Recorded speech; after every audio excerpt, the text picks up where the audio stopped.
Berdasarkan surat pengunduran diri dari salah satu unsur pimpinan DPRD atas nama Teguh Raharjo yang menjabat sebagai Wakil Ketua 1 DPRD Lebong pada tanggal 3 September 2020 lalu, dan berdasarkan keputusan dari Dewan Pimpinan Pusat Partai Nasdem pada tanggal 26 September 2000 lalu tentang perubahan Wakil Ketua DPRD dan Praksi DPRD Kabupaten Lebong periode 2020-2024. Tepat pada tanggal 25 Januari 2021, Dewan Perwakilan Rakyat Daerah melaksanakan pelantikan Waka 1 DPRD Lebong yaitu Dedi Haryanto.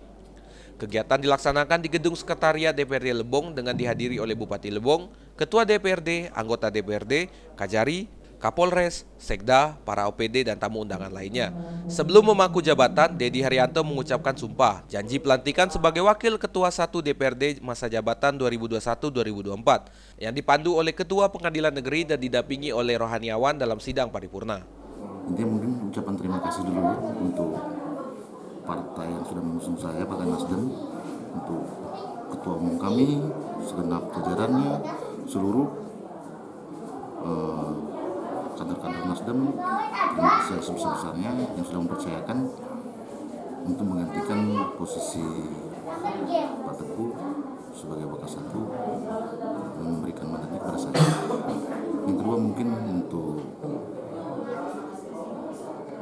pimpinan beserta anggota dewan sekalian, ucapan terima kasih saya sudah mengendahkan pelantikan ini.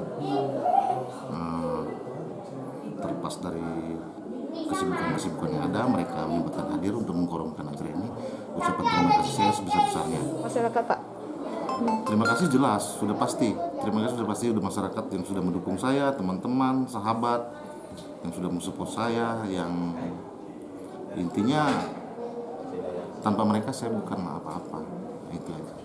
Dari Tubai, Mita Desria, Lebong TV melaporkan.